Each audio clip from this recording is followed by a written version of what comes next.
ఆర్తి ఈ పాపని ఇక్కడ దింపడానికి వచ్చి నాకు కనిపించకుండానే వెళ్తుందా? చూడు కౌసల్య, నీ ప్రశ్నలకు సమాధానం ఈ శివాజీ మాత్రమే ఇవ్వగలడు. శివ చెప్పు చెప్పు. శివ అయినా తను మిమ్మల్ని కలవకుండా ఎలా వెళ్ళింది? ఇప్పటి వరకు తను కిందే ఉంది కదా. కావాలని తను నన్ను కలవకుండా వెళ్ళుంటుంది.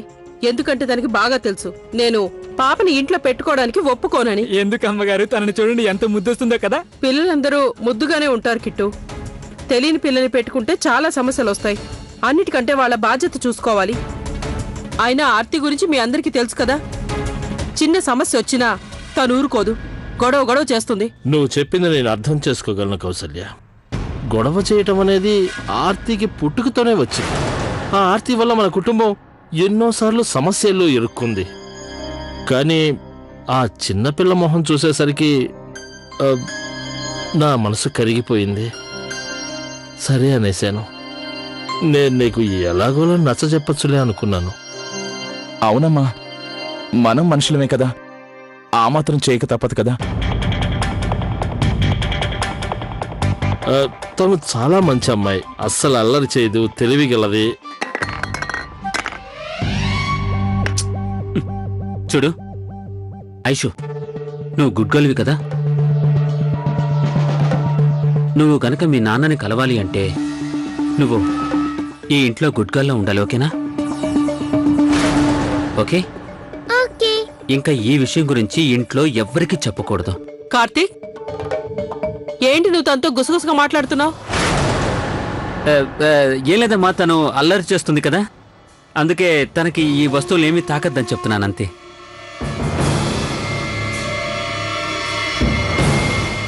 సర్లే కానివ్వండి. నేను తనని తీసుకువెళ్ళి అందరికీ పరిచయం చేస్తాను.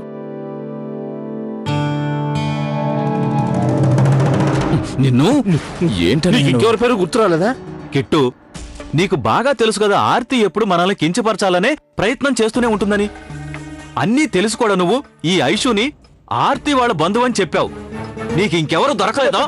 తప్పైపోయింది. ఏం చేయమంటారన్నయ్య? భయంతో నా కాళ్ళు చేతులు ఉరికి నోట్లో నుంచి ఆ పేరు వచ్చేసింది. ఆర్తి పేరు నోట్లో నారుతుండేది, చెప్పేశానంతే. జరిగిందేదో జరిగింది, ఆ విషయాన్ని వదిలేయండి. అసలు ముందు కిందకి వెళ్ళాక భయంతో ఐషు అమ్మకి అంతా చెప్పేస్తే ఇంట్లో భూకంపం వచ్చేస్తుంది. నా విషయం పక్కన పెట్టండి, ఆ సంగతి చూడండి. పదండి. తను ఐశ్వర్య, ఆర్తి వాళ్ళ బంధువులమ్మాయి. ఆర్తియా?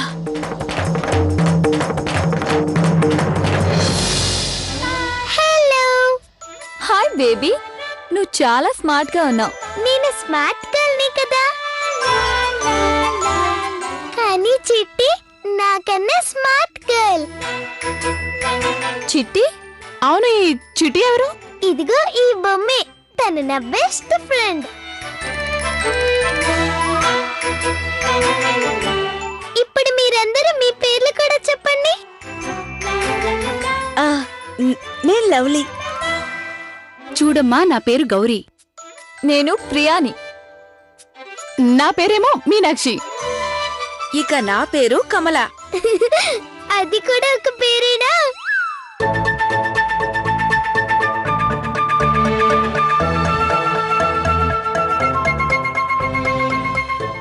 చూడమ్మా, ఇంట్రడక్షన్ పూర్తయింది కదా.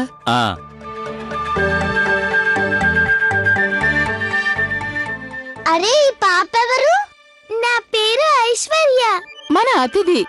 వెళ్ళండి, తన్ని కూడా మీతో పాటు తీసుకెళ్ళి ఆడుకోండి. వెళ్ళండి, తను తీసుకెళ్ళండి, మీతో వెళ్ళి ఆడించుకోండి. అరే కార్తీక్, నువ్వు ఉండు. అది అదే గారు, ఆ ఆర్తి వాళ్ళ అమ్మాయిని మన ఇంట్లో ఎందుకు ఉంచారు? ఆర్తి వాళ్ళ అబ్బాయికి అమ్మవారు వచ్చిందట, అందుకే ఈ పాపని మన ఇంట్లో 2-3 రోజులు ఉంచారు. కానీ అత్తయ్య, ఆటల పోటీలు అంత గొడవ జరిగినా ఆ తర్వాత కూడా ఆర్తి తనని మనింట్లో ఉంచిందా? అంత తొందరగా తను మారిపోతుందా? ఆర్తి మీద నాకు నమ్మకం లేదు. అరే, అందుకనే తను మిమ్మల్ని ఎవరిని కలవకుండా వెళ్ళిపోయింది. తను మీ ముందు తలెత్తుకోలేకపోయింది. అది సరే, మీరు ప్రాజెక్ట్ పేరు చెప్పి ఈ పాపం దాచిపెట్టడం లేదు కదా?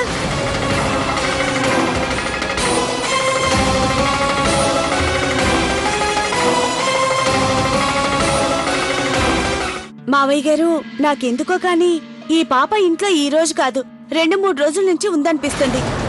మీరు మాకు తెలియకుండా దాస్తున్నారు. ఓ లవ్లీ, ఏం నువ్వు అలా మాట్లాడుతున్నావు? అవునమ్మా, మాకంత అవసరమే ఉంది చెప్పు. అవును, అది నిజమే.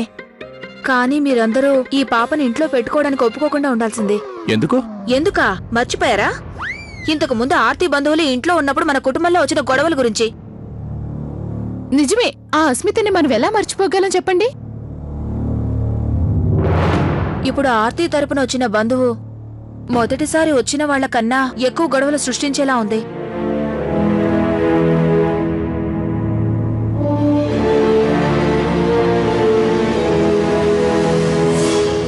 పరిస్థితి చేయి దాటిపోతోంది. మనం ప్రమాదం చివరి అంచులో ఉన్నాం. ఇలా అబద్ధాలతో 2-3 రోజుల కన్నా ఎక్కువగా గడపలేం. మనం ఆ పాప తల్లిదండ్రులు ఎవరో త్వరగా కనుక్కొని తనని వాళ్ళ అమ్మ వాళ్ళకి అప్పచెప్పాలి. అవును నాన్న, తన పొరపాటును ఎవరికైనా విషయం చెప్పిందంటే తన మనలో ఒకరికి కూతురని ఇంట్లో వాళ్ళందరూ మనం ఏ తప్పు చేయకపోయినా ఊరు తీసినంత పని చేస్తారు. ఎలాగైనా సరే వాళ్ళమ్మను వెతికి పట్టుకోవాలి. అప్పుడు తెలుస్తుంది తను ఏ మిస్టర్ కౌశిక్ కూతురు అనేది. వాళ్ళమ్మ వచ్చాకే అసలు నిజం బయటపడుతుంది. అప్పటి వరకు మనం జాగ్రత్తగా ఉండక తప్పదు. శివాజీ, త్వరగా నువ్వు ఏదో ఒకటి చెయ్యి. అన్నయ్య, నేను ఈ విషయంలో ఓపెన్ గా ఎంక్వైరీ చేయలేను. ఈ పాప విషయం బయటకు వస్తే మన రెప్యుటేషన్ పోతుంది. నన్నేం చేయమంటావు అన్నయ్య? విషయం కొంచెం లీక్ అయినా సరే అనవసరంగా బ్యాడ్ నేమ్ వస్తుంది. అయితే మరి ఇప్పుడు ఏం చేస్తావు? నాన్న, నేను పాప ఫోటోని పిల్లలు మిస్ అయిన తల్లిదండ్రులకు చూపిస్తున్నాను. ఆ పాప తల్లిదండ్రులు ఎవరో తెలుసుకోవడానికి చిన్న ఆధారం కూడా దొరకలేదు. మీరేం కంగారు పడకండి, నేను ఎలాగోలా తెలుసుకుంటాను. సరే సరే, నీ ప్రయత్నం ఏదో నువ్వు చేస్తూ ఉండు. మేము ఎలాగోలా ఆర్తి విషయం దాచిపెడుతూ ఉంటాం. వాళ్ళని మనం ఎలాగోలా నమ్మించక తప్పదు, లేదంటే అనర్థం జరిగిపోతుంది. చిన్నమ్మగారు,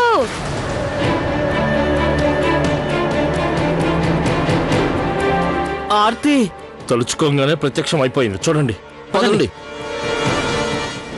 అచ్చి, ఈ జలుబు మామూలుగా తగ్గేలా లేదు. అచ్చి, ఇదిగో లవ్లీ, మీ దగ్గర జలుబుకి టాబ్లెట్ ఉందా? ఈ జలుబు వల్ల నా తల పగిలిపోతుందనుకో. వాతావరణం మారినప్పుడు ఇలాంటి జబ్బులు వస్తూనే ఉంటాయి, అవునా? అది నిజమే లవ్లీ.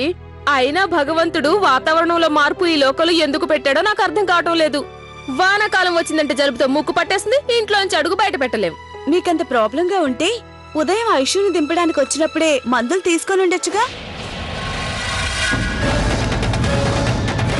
ఇప్పుడు రావాల్సిన అవసరం ఉండేది కాదు కదా. అది ఉండు, నేను గ్యాస్ ఆఫ్ చేసి వస్తాను. అలాగే మందులు తీసుకొస్తాను. నువ్వు ఇక్కడే ఉండు. కానీ అది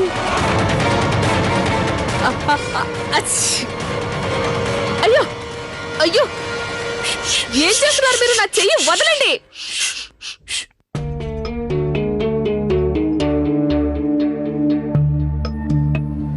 ఇదిగో శివన్నయ్య, మీరందరూ కలిసి నన్ను పట్టుకొని జైల్లో పెట్టడానికి తీసుకుపోవటం లేదు కదా?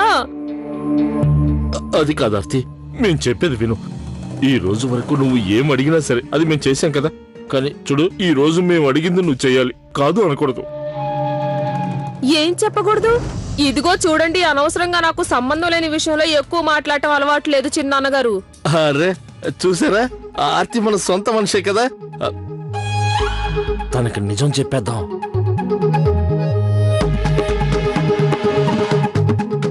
నిజమే కదా చిన్నాన్నగారు, పక్కింటి వాళ్ళు భగవంతుడి కన్నా. నా ఉద్దేశం, పక్కింటి వాళ్ళు కూడా గొప్ప వాళ్ళతో సమానం కదా. త్వర త్వరగా ఏం చెప్పాలనుకుంటున్నారో చెప్పేయండి. మా ఆయన మీద ఒట్టు, నేను ఎవ్వరికీ చెప్పను. అది అది ఆర్తి, కార్తీక్కి ఒక ఫ్రెండ్ ఉంది. పాపం తను చాలా ప్రాబ్లమ్స్ లో ఉంది. తను ఏం చేసిందంటే తన కూతుర్ని మా ఇంట్లో దించేసి వెళ్ళింది. ఐశ్వర్య తన పేరు. ఆ ఐశ్వర్య గురించే నా ఇందాక లవ్లీ నాతో మాట్లాడింది. తన గురించే. అవునా? అయితే తన గురించి పూర్తిగా చెప్పండి. విషయం ఏంటంటే, కార్తీక్ వాళ్ళ అమ్మగారు ఉన్నారు కదా, తనకి కార్తీక్ వాళ్ళ ఫ్రెండ్ అంటే అస్సలు నచ్చదు. ఈ విషయం తనకు కూడా తెలీదు. అందుకే తను వాళ్ళ అమ్మాయిని ఇక్కడ దింపేసి వెళ్ళిపోయింది. దాంతో మేమంతా చిక్కుల్లో పడిపోయాం. నువ్వే న్యాయం చెప్పార్తి.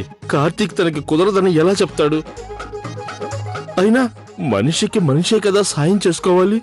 అవును, అందుకని పాపం కార్తీక్ ఆ పాపను ఇంట్లోనే ఉంచాడు. అలాగే మీ చిన్నమ్మ గారికి ఒక అబద్ధం కూడా చెప్పాడు, ఐషు మీ బంధువుల అమ్మాయి అని. అవునా? మీరు ఆ మాట చెప్పగానే చిన్నమ్మగారు ఒప్పేసుకున్నారా? చిన్నమ్మగారు ఒక్క మాట కూడా అడగలేదా? తాను ఆర్తి వాళ్ళ బంధువుల అమ్మాయి అయితే ఆర్తి వాళ్ళ ఇంట్లో ఉండాలి కానీ మా ఇంట్లో ఎందుకుందని? అడిగింది. కార్తీక్ చిక్కుల్లో పడేవాడే, కానీ మధ్యలో మేమందరం ఉండబట్టి తన్ని రక్షించాం. అవునా? అదెలా? చూడార్తి, నువ్వు పెద్ద మనసు చేసుకోవాలి. నువ్వు మమ్మల్ని క్షమించాలి. ఆ భగవంతుడు మీ అబ్బాయికి ఆరోగ్యాన్ని, పూర్తి ఆయుష్ని ఇవ్వాలి. మేం మీ చిన్నమ్మకి ఏం అబద్ధం చెప్పామంటే అది మీ అబ్బాయికి అమ్మవారు పోసిందని. ఏంటి?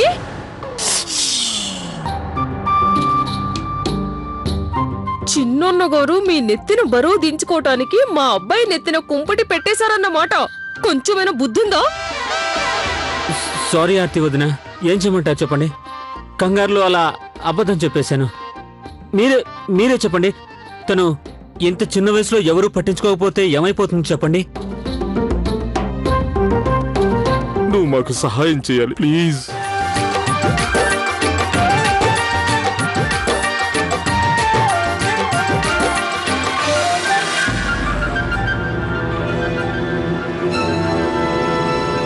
ఆర్తక్క,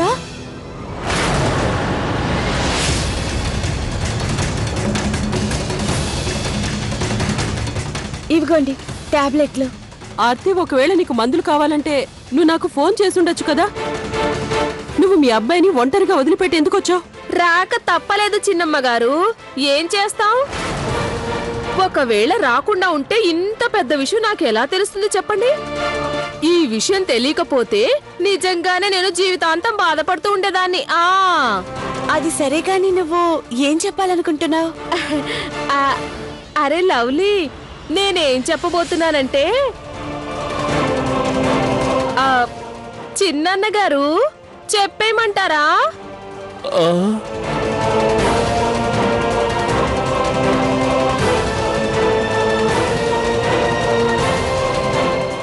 అరే సరే చెప్పేస్తానులేండి.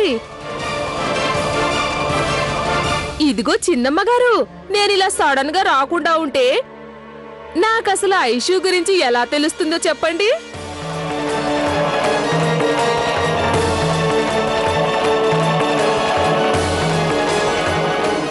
అదే నా మేనకోడలు.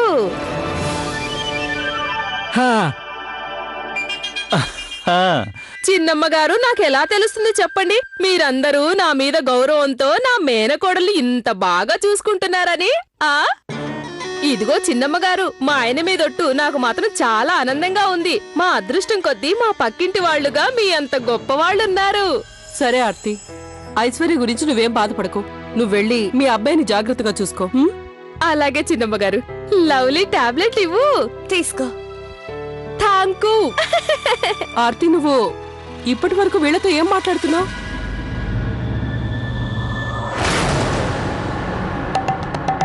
ఏముంది చిన్నమ్మ, నేను ఐషు గురించి మాట్లాడుతున్నాను. ఏం లేదు, మా ఐషుకి పాలంటే ఎలర్జీ అని చెప్తున్నాను. తనకి పొరపాటున పాలు తాగిచ్చారంటే తను అచ్చు అచ్చు అని తుమ్మి మొత్తం ఇంటిని టాపు లేపేస్తుంది. చెప్పింది. అందుకనే తనకి కొంచెం పాలు ఇవ్వకుండా ఉండండి. వాళ్ళకు అదే చెప్పాను, మీకు కూడా చెప్పాను. సరే చిన్నమ్మ గారు, ఇక నేను వెళ్ళొస్తాను. ఉంటానండి. వెళ్ళు. అక్కడ మీ అబ్బాయి ఒక్కడే ఉన్నాడు కదా? అవునా? వెళ్ళు.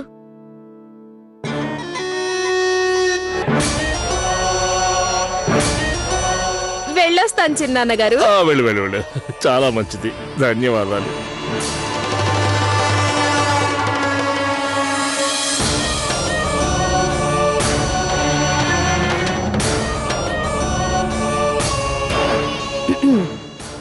ఉమేష్ అన్నయ్య గారు,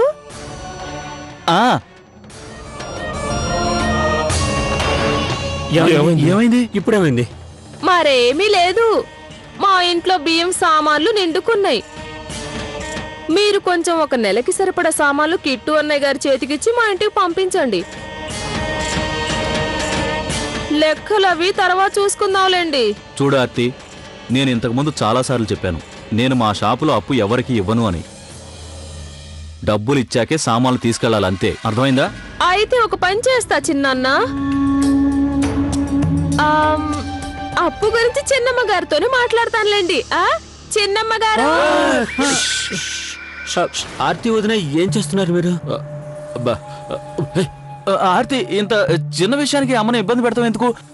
సర్లే, సామాన్లు తీసుకెళ్ళు, మనం లెక్కలు తర్వాత చూసుకోవచ్చు. ఇప్పుడు వచ్చారు మీరంతా నా దారిలోకి. వెళ్ళొస్తాను చిన్నాన్న గారు, ఉంటాను. అలాగే నేను నెత్తి మీద పెట్టుకుని తీసుకొస్తాను. పారే నదిలో ఈత కొట్టడం తన దగ్గరే నేర్చుకోవాలి. ఇంకా ఎంత బ్లాక్మెయిల్ చేస్తుందో ఏంటో. నిజమే, ఆ సంగతి వదిలేయండి. ఆర్తి కన్నా 100 రెట్లు ప్రమాదకరం ఆ ఐషు. అది నిజమే. ఐషు పేరు తలుచుకుంటే కాళ్ళు చేతులు ఉరుకుతున్నాయి. ఇన్ని రోజులు మీరిద్దరు నన్ను కలవలేదు. చెప్పండి, నాతో ఆడుకోవడానికి ఎందుకు రాలేదు? నేను ఇంటికి వచ్చినప్పటి నుండి నాకు చెట్టుకి ఎంత బోరు కొట్టిందో తెలుసా? సారీ, మాకు తెలీదు కదా. ఇంకా మనం ప్రతిరోజు కలిసి ఆడుకుందాం.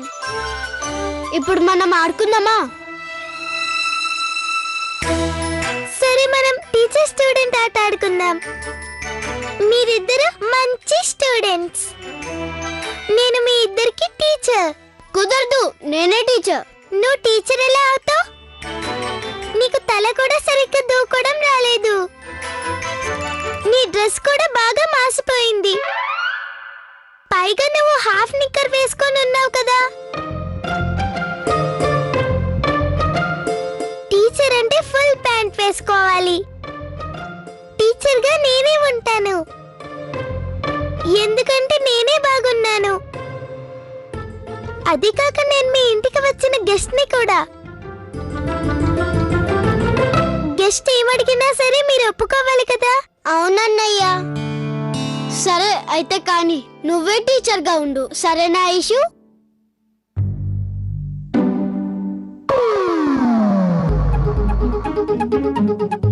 కానివ్వండి, ఏబిసిడీలు రాయండి. నీట్ గా రాయాలి.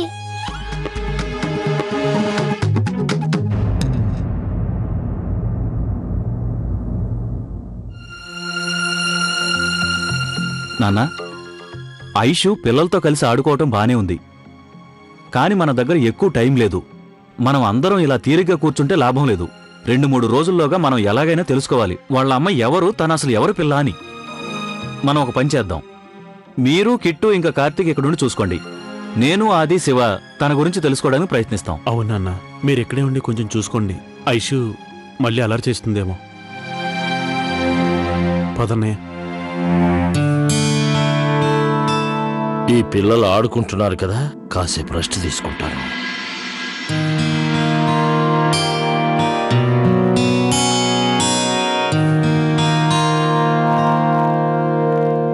రాసేసారా? రాసేసాం టీచర్.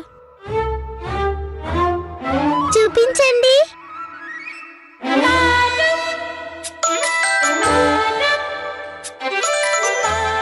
నువ్వు హోంవర్క్ కంప్లీట్ చేయలేదా? చేయి చాపు.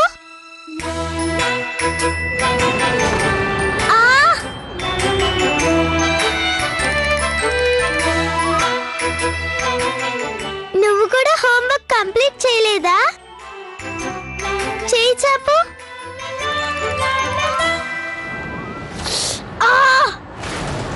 నువ్వు నన్నే కొడతావా? నేను మీ టీచర్ని కదా. అలాగా, ఇప్పుడే నేను నీ పని చెప్తాను చూడు.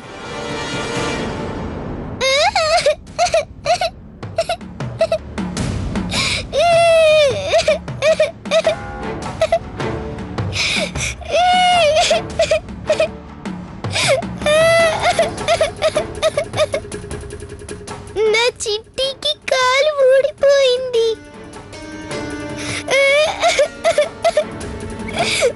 నువ్వు నా చిట్టికి కాలు విరగొట్టేశావు. ఇక తను ఎలా నడుస్తుంది? నన్ను కొట్టావు కదా. ప్లీజ్ ఎవరైనా హెల్ప్ చేయండి. నా చిట్టికి కాలు ఊడిపోయింది. అయితే నేను నిన్ను కొడతాను. ఏమైంది? నా చిట్టి కాలు విరగొట్టాడు. అతను నేను ఇక అను ఏమైంది? తను మా ఇద్దరిని స్కేల్ తో కొట్టింది. అందుకనే లక్కీ అన్నయ్య తన బొమ్మకాలు ఇరగొట్టేశాడు.